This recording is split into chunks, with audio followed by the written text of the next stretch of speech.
Oggie Cooder Chapter 7. After lunch, Mr. Snolanovsky's class always did science and math. Then they would finish the day with an hour of creative writing.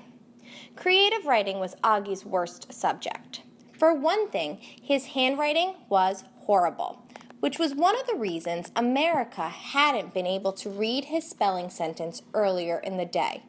But the bigger problem was that Oggie could never seem to think of anything he wanted to write about. Ideas are like seeds, Mr. Snolanovsky had explained to the class one day. Plant a seed and you'll grow a story. Oggie had stayed after school that day to ask Mr. Snolanovsky a question. Where do those story seeds you were talking about come from? Mr. Snolanovsky tapped the side of his head. In here, he said.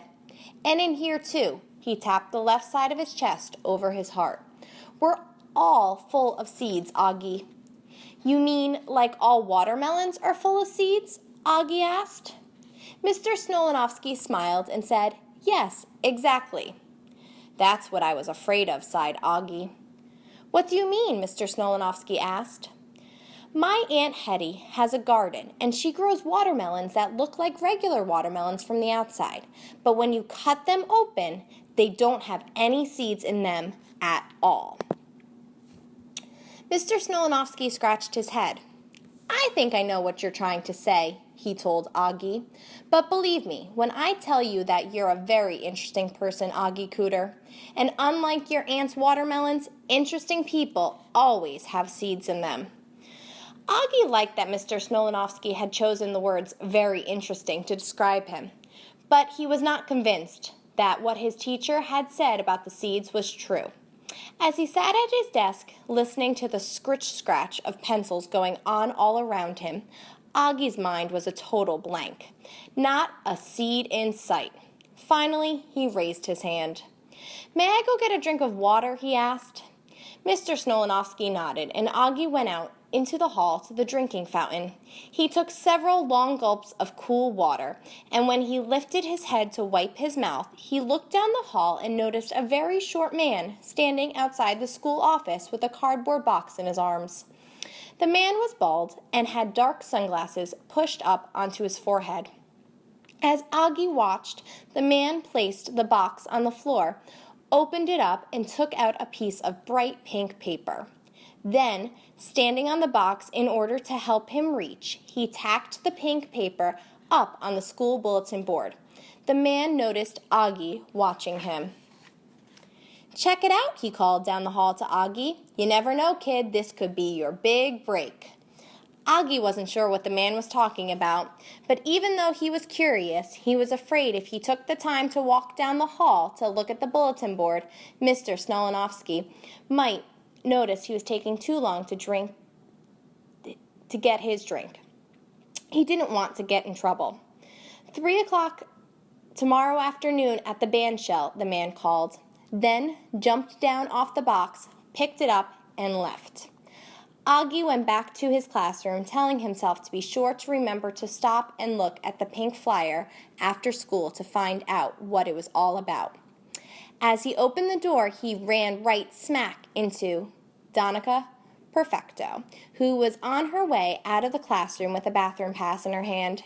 Excuse you, said Donica as she pushed past him.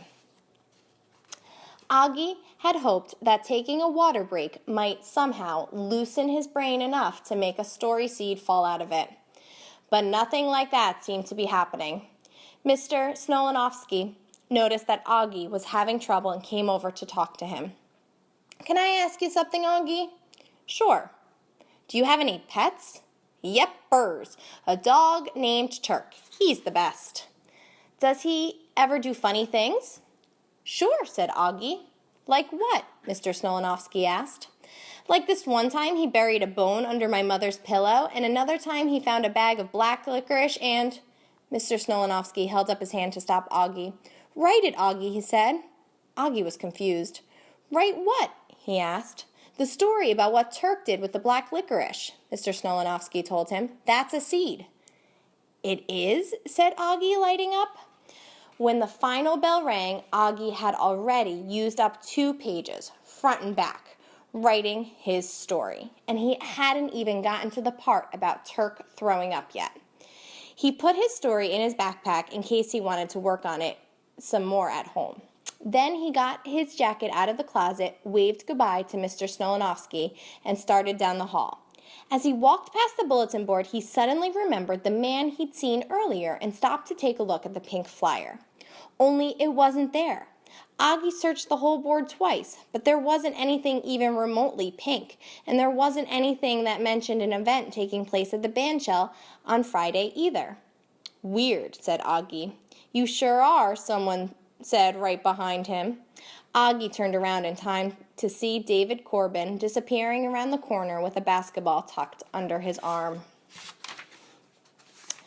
Oggie stopped at the library before heading home that afternoon. Otherwise, he might have run into Donica Perfecto and her posse as they stood on the corner waiting for the light to change. "You guys are coming over to my house now, right?" Dawn said. A sudden gust of wind whipped Donica's hair across her face. She quickly brushed it away and then put her hand in her pocket.